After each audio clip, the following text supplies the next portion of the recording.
नमस्कार साथियों, आप सबका पुनः स्वागत है। तो आज के इस वीडियो में हम लोग कवर करने वाले हैं श्रीमद् भगवद गीता अध्याय 3 श्लोक संख्या 14 और 15 दोनों श्लोकों का सरल हिंदी भाषा में अर्थ आज हम लोगों को बताने वाले हैं। और इससे पहले हम लोगों ने पहला अध्याय पूरा, दूसरा अध्याय पूरा, उनके सभी श्लोक सरल हिंदी भाषा में दोनों ही चैनल सनत वाजपेयी और श्रद्धा एस्ट्रो ज्योतिष में अपलोड कर दिए हैं। आप में से कोई भी व्यक्ति भगवत गीता के इन श्लोकों का सरल अर्थ जानना चाहता है तो आप हमारे चैनल में जाएं, जहां आपको भगवत गीता प्लेलिस्ट मिलेगी और वहां आपको ये सारी वीडियो मिल जाएंगी। तो आज का श्लोक अर्थ क्या कहता है, आइए जानते हैं। श्लोक 14 और 15 का ये मिला जुला अर्थ है। पहले हम इसके अर्थ को सीधा समझते हैं, उसके बाद उसको एलोबरेट थोड़ा और एक्सप्लेन करने की कोशिश करेंगे। संपूर्ण प्राणी अन्न से उत्पन्न होते हैं। अन्न की उत्पत्ति वृष्टि यानी बरसात से कह लें या जल से कह लें से होती है। वृष्टि यज्ञ से होती है और यज्ञ विहित कर्मों से उत्पन्न होने वाला है। विहित कर्म यानी जो शास्त्र विहित हैं, जो शास्त्र में बताए गए हैं। मन मुताबिक कोई भी कर्म करने को यहां रोका गया है। जो शास्त्र यानी अनुशासित कर्म की बात की गई है। भैया मेरे शरीर में कोई ऐसे हार्मोनिक बदलाव हो रहे हैं तो मैं हार्मोन के कंट्रोल में आके कोई कर्म कर दूं और कहूं कि मेरा मन कह रहा था मैंने कर दिया, ऐसा नहीं है। वो शास्त्र विहित होना चाहिए, चाहे वो मेरे मन को अच्छा लगे या ना लगे। ठीक हो गया। कर्म समुदाय को तू वेद से उत्पन्न, कर्म समुदाय यानी जैसे हम कर्म बंधन में बंधे हुए हैं, मनुष्य हैं तो हम कर्म हमारे लिए बना है। बिना कर्म करे हम इस जन्म जन्मांतर के चक्कर से मुक्त नहीं हो सकते। तो कर्म समुदाय को तू वेद से उत्पन्न और वेद को अविनाशी परमात्मा से उत्पन्न हुआ जान। ठीक हो गया। यानी हमारे जो ये जो कर्म प्रधान विषय बना है, ये सारी कोड ऑफ कंडक्ट कहां से बना है, ये ऐसे करना है, वो ऐसे करना है। सभी प्रकार जो कर्म है वेद यानी ज्ञान ग्रंथ उससे बना है। ठीक हो गया। वेद का शाब्दिक अर्थ क्या है? ज्ञान। और जो वेद है वो कहां से उत्पन्न है? वो जिससे हम मिलना चाहते हैं, परमात्मा। तो आप समझ सकते हैं जो हमारा जो करने का तरीका जो बता रहा है ग्रंथ वेद, वो परमात्मा से उत्पन्न हुआ है और हमें परमात्मा तक जाना है। तो डायरेक्ट परमात्मा के साथ तो हमारा कन्वर्सेशन कठिन है। लेकिन वेद की जो संहिताएं, वेद के जो उसका जो कर्म नियम, इस प्रकार से कर्म करना है, अगर उसका नियम हम मान लेते हैं तो फिर हमारा परमात्मा के साथ सरोकार, हमारा परमात्मा के साथ साक्षात्कार हो सकता है, बड़ी सरलता से हो सकता है। हालांकि कई व्यक्ति ऐसे भी हैं, वो तो भगवत गीता में आगे आएगा ऐसा, कि वेद का सारा ज्ञान भी अगर हम ईश्वर का को जान जाते तो हमारे लिए कुछ महासागर की बूंदों के समान है। ठीक हो गया। तो ऐसा नहीं है कि हर बारी ईश्वर को जानने के लिए सभी व्यक्ति वेद का सहारा ही ले रहे हैं। लेकिन एक जो सामान्य व्यक्ति जिसको पता नहीं है कि क्या करना चाहिए, अब किसी का पूर्व जन्म का संस्कार बहुत बली था तो उसने बिना वेद संहिताओं का उसने अध्ययन किए बिना भी वो समझ गया और वो ईश्वर तक पहुंच गया। लेकिन एक सामान्य व्यक्ति के लिए वेद यानी जो हमारा कर्म करने की तरीका क्या है उसको जानना परमावश्यक है, नहीं तो गलती हो जाएगी। जैसे मैंने अभी बताया भाई, जिस प्रकार से हमारे कर्म को कई दफा हम हार्मोन से प्रेरित होकर भी करते हैं या हमारे मन से प्रेरित होकर करते हैं। मन कह रहा है इसलिए मैंने कर्तव्य कर दिया, ये ऐसा नहीं चलेगा। कई दफा मन नहीं भी कहता फिर भी वो करना पड़ेगा, अनुशासन। ठीक हो गया। तो उत्पन्न वेदों को अविनाशी परमात्मा से उत्पन्न हुआ जान, जिस शरीरी को हम जानना चाहते हैं वो शरीरी, वो जो परमात्मा है उसका संबंध वेदों से है यानी ज्ञान से है। तो अगर हम ज्ञान को पालेंगे तो ज्ञान अपने आप हमें ईश्वर तक पहुंचने का मार्ग बता देगा। ठीक हो गया। लेकिन अगर हम ज्ञान को ही बाईपास कर दें, ढूंढते रहे, भटकते रहेंगे तो बहुत कठिन हो जाएगा हमारे लिए, एक सामान्य व्यक्ति के लिए। अब एक्सेप्शनल होता है वो एक अलग विषय है कि कोई व्यक्ति ने बिना वो अध्ययन किए भी अपने भक्ति मार्ग से उसको जान लिया। उसको वेदों का कोई अध्ययन नहीं पता, उसको कर्तव्य फल के बारे में ज्यादा पता नहीं था, लेकिन उसका कोई बहुत प्रबल संस्कार था कोई ऐसा, उसके जरिए उसने साधना से अष्टांग योग उसने स्वतः ही जागृत कर लिया, बिना किसी के बताए भी जागृत कर लिया। ऐसे नियम माने ऐसे उदाहरण जरूर हैं, लेकिन वो कठिन हो सकता है। एक सामान्य व्यक्ति के लिए उसको बता दें भाई हिट एंड ट्रायल मेथड चला, बिना किसी के बताए, यानी किसी ने प्रिस्क्राइब नहीं किया उस मेथड को आप चलाओ, तो कठिन हो जाएगा। इसीलिए हमारे लिए तो यही नियम अच्छा है कि जो वो हमारा कर्तव्य किस प्रकार से करना है, प्रकृति को ईश्वर मानकर जो हम कर्तव्य कर रहे हैं सेवा भाव के लिए, वो उसको यज्ञ की संज्ञा दी गई। यज्ञ केवल हवन नहीं कहा जा रहा है, ये बात को समझना है। यहां हमने लिखा है, यहां यज्ञ शब्द हवन, दान, तप, कर्तव्य, कर्म आदि संपूर्ण शास्त्र विहित क्रियाओं का समानार्थक शब्द माना जाएगा। ठीक हो गया, उसका ही पर्यायवाची माना जाएगा। यज्ञ का मतलब केवल, यज्ञ तो हम माने हवन के रूप में जैसे करते हैं तो आहुति डालते हैं, आहुति माने हम प्रकृति को समर्पित कर रहे हैं, वो एक वही तरीका है। जैसे हम कर्म करते हैं तो कर्म में भी क्या होता है, जो एक शास्त्र विहित कर्म है, कि वो कर्म किसके लिए करना है, अपने लिए करना है कि संसार प्रकृति देवताओं के लिए करना है। और मैंने देवताओं की परिभाषा भी पुरानी वीडियो में बताई थी। तो जब हम वो कर्म देवताओं के लिए, प्रकृति के लिए करते हैं, तो फिर वो हमें जन्म जन्मांतर से छुटाने वाला होता है। लेकिन अगर वो कर्म केवल मेरे लिए, अपने लिए करते हैं, तो फिर वो हमें कहीं नहीं ले जाने वाला, संसार में ही फंसा कर रखेगा, ट्रैप, माया जाल, वहीं फंसे रहेंगे, घूमकर दोबारा वहीं आ जाएंगे। इसीलिए जो वेद विहित कर्म की बात की गई है, वहां पर मोटी बात यह है कि वहां पर हम अपने लिए कम, दूसरे के लिए ज्यादा बात कर रहे हैं। इसी प्रकार से जो यज्ञ हवन आहुतियां दी जाती है, वहां पर भी हम क्या बोलते हैं, हमने वो प्रकृति को समर्पित कर दे। जब हम यज्ञ में आहुति डालते हैं तो वो हम जो भी हमारा धरती से उत्पन्न वस्तुएं हैं, उनके जरिए देवता या प्रकृति को प्रसन्न करने का प्रयास करते हैं। तो वो समझना चाहिए, वो उसी का पर्यायवाची है कि जब मैं कोई कर्तव्य करता हूं जिसमें भावना है कि नहीं प्रकृति के लिए करना है, अपने लिए तो ठीक है, मुझे उसका फल अपने लिए भी प्राप्त होगा। जैसे लास्ट वीडियो में हमने बताया था, जब हम प्रकृति के लिए करते हैं तो आपका भी अर्थोपार्जन उसी से निकल आता है, उससे जो शेष वस्तु बची है वो आपके लिए आप इस्तेमाल कीजिए। लेकिन भावना ही अगर ऐसी हो कि नहीं सिर्फ मैं अपने लिए कर रहा हूं, तो फिर ये आपको कहीं नहीं भेजने वाली है। ठीक हो गया। तो वेद से उत्पन्न और वेदों को अविनाशी परमात्मा से उत्पन्न हुआ जान, ठीक हो गया। तो वो हमारा मार्ग बना सकते हैं। इससे सिद्ध होता है कि सर्वव्यापी परम अक्षर परमात्मा सदा ही यज्ञ में प्रतिष्ठित है। तो इससे ये बात समझ में आती है कि भाई आप जो भी कर्तव्य कर रहे हैं प्रकृति के लिए, वो यज्ञ स्वरूप माना जा रहा है। और यज्ञ का सीधा संबंध किसके साथ है, परमात्मा के साथ है। आप कोई भी, आप एक बिजनेसमैन है, आप व्यापार को बहुत अच्छे से कर रहे हैं, आप व्यापार को एक यज्ञ समझकर कर रहे हैं कि नहीं मेरा तो ठीक है, मुझे कुछ मिलेगा वो बात का विषय, मैं उसको अपने देश, अपने राष्ट्र हित के लिए बहुत अच्छा पॉलिसी बनाकर कर रहा हूं, मेरे राष्ट्र का भला हो, उससे मेरा भला अपने आप स्वतः हो जाएगा। इसी प्रकार से विद्यार्थी के लिए यज्ञ किसको कह सकते हैं, विद्यार्थी अगर अपना अध्ययन अध्यापन अच्छे से ध्यान दे रहा है, वो कौन उसको पढ़ा रहा है, उसको कैसे पढ़ना है, तो उसके लिए यज्ञ समान माना जाएगा। वो यज्ञ में जैसे हम आहुति डालते हैं ना, वो समर्पण, उसी प्रकार से विद्यार्थी के लिए सबसे बड़ा यज्ञ वही है।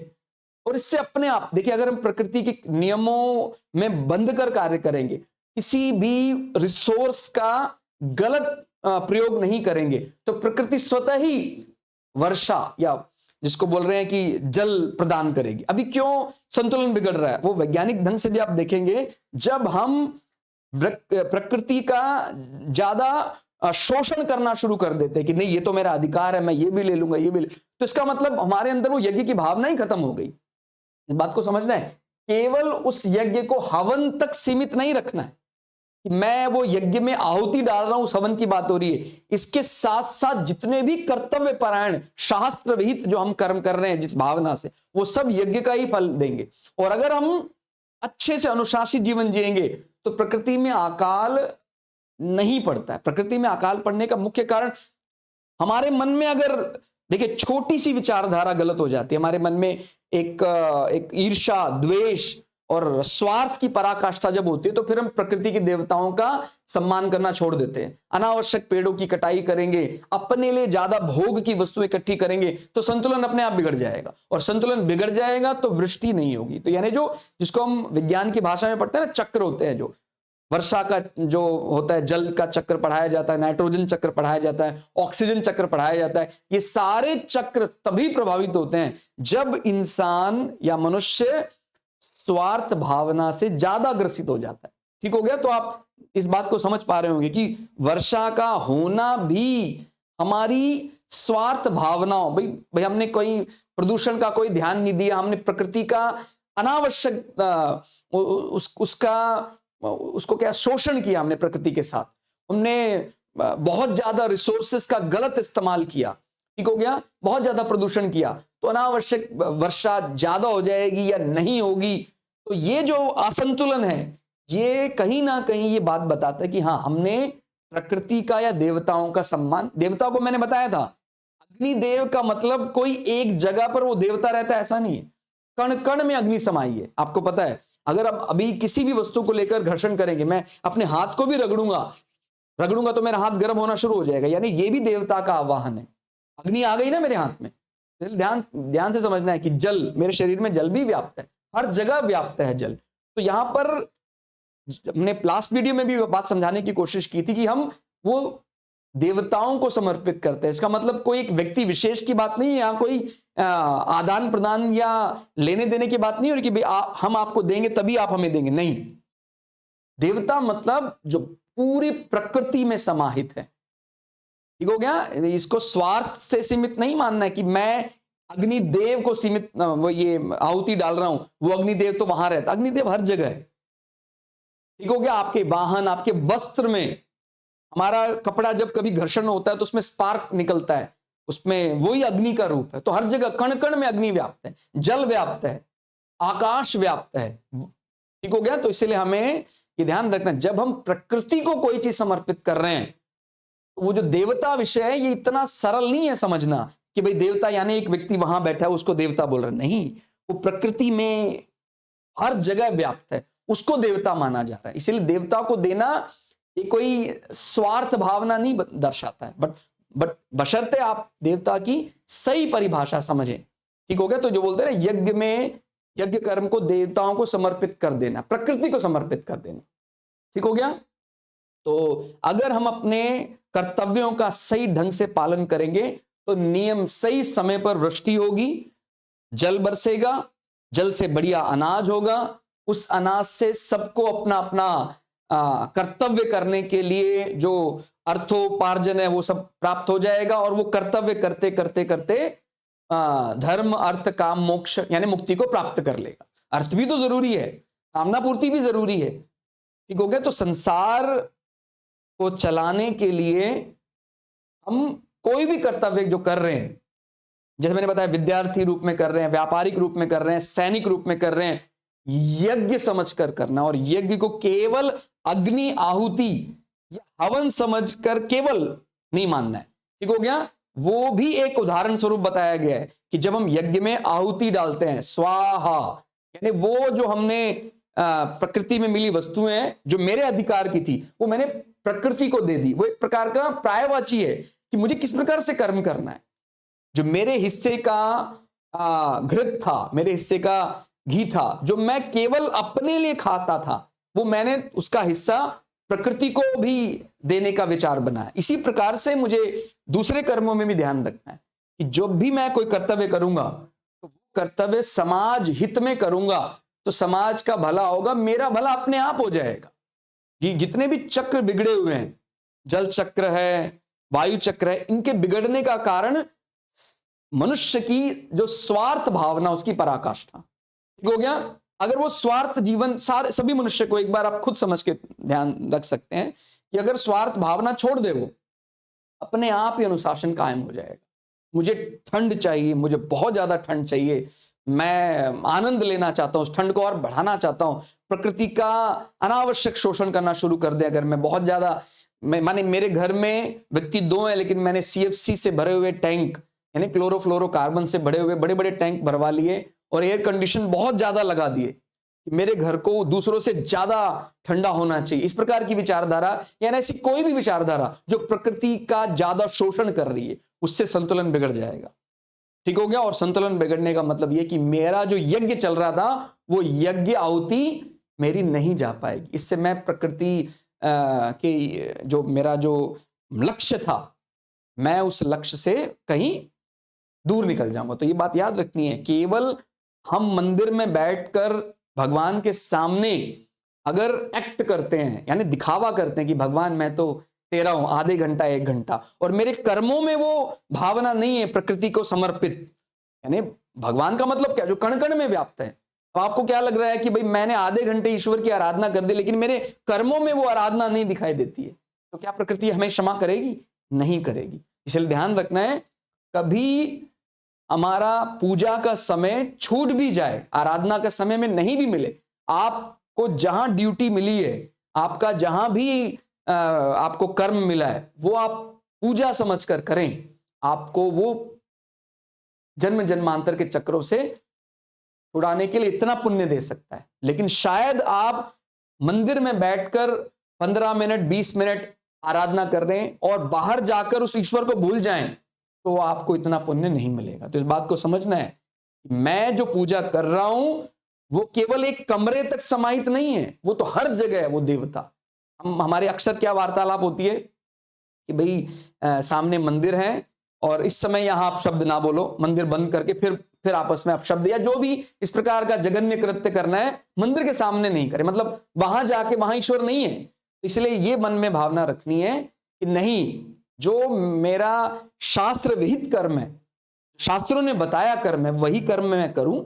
और मेरे मन में ऐसा विचार नहीं आना चाहिए कि ईश्वर केवल किसी बिल्डिंग तक सीमित है, वो यहां तो है ही, साथ साथ वो वहां भी है, वो हर जगह है, सर्वव्याप्त है। देवता तो हर जगह, वो मेरे शरीर में भी है।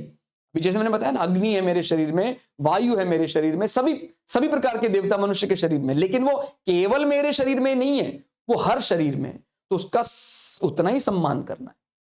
हम अग्निदेव, किसने बोला अग्नि देवता की उपासना करें? उनकी उपासना में हमने एक मंदिर बनाया, उनकी मूर्ति बनाई, उनकी पूजा करते हैं, लेकिन सामने एक व्यक्ति है, उसके शरीर में भी अग्नि व्याप्त है, उसके साथ हम बहुत ज्यादा छल कर रहे हैं, उसका अधिकार हमने छीन लिया है, तो क्या उसकी अग्नि हमें क्षमा करेगी? नहीं करेगी। इसलिए हमें ध्यान रखना है कि देवता अर्थ को अच्छे से समझना है। ठीक हो गया? देवता किसी एक जगह का नाम नहीं है, इस जगह तक ही देवता का एक अधिकार, वो हर जगह व्याप्त है। ठीक हो गया? हम अलग अलग नाम दे सकते हैं, ये अग्नि देव हैं, ये वायु देव हैं, ये वरुण देव हैं, लेकिन है वो सार्वभौम, सब जगह कण कण में समाया हुआ है। ठीक हो गया? तो आज के श्लोक अर्थ में फिलहाल इतना ही। श्लोक अर्थ आपको कैसा लगा कमेंट करके जरूर बताइएगा। आप में से कोई भी अगर एस्ट्रोलॉजी में भी इंटरेस्ट रखते हैं तो हमारा एक चैनल है श्रद्धा एस्ट्रो ज्योतिष, वहां भी जा सकते हैं। आप अपने मन में उठने वाले प्रश्नों को शांत कर सकते हैं। ज्योतिष एस्ट्रोलॉजी को हम वेदांग में वेद का चक्षु मानते हैं, यानी देखने का जो बल है वो ज्योतिष प्रदान करता है। तो अगर हम उसको भी एक दर्शन शास्त्र के ग्रंथ की तरह पढ़ें कि मेरा लोक भी सार्थक हो जाए, मेरा परलोक भी सार्थक हो जाए, तो फिर ज्योतिष हमें प्रसन्नता प्रदान करेगा। और अगर केवल हाय अर्थ, हाय कामना, उस दृष्टि से ज्योतिष को कोई देखता है तो वो सच में और ज्यादा परेशान हो जाता है। इसीलिए ज्योतिष को हमें केवल अर्थ और कामना पूर्ति तक सीमित नहीं रखना है। ज्योतिष को हमें मुक्ति के मार्ग में उसका सहारा लेना है ज्योतिष का। ठीक है, आज के लिए इतना ही।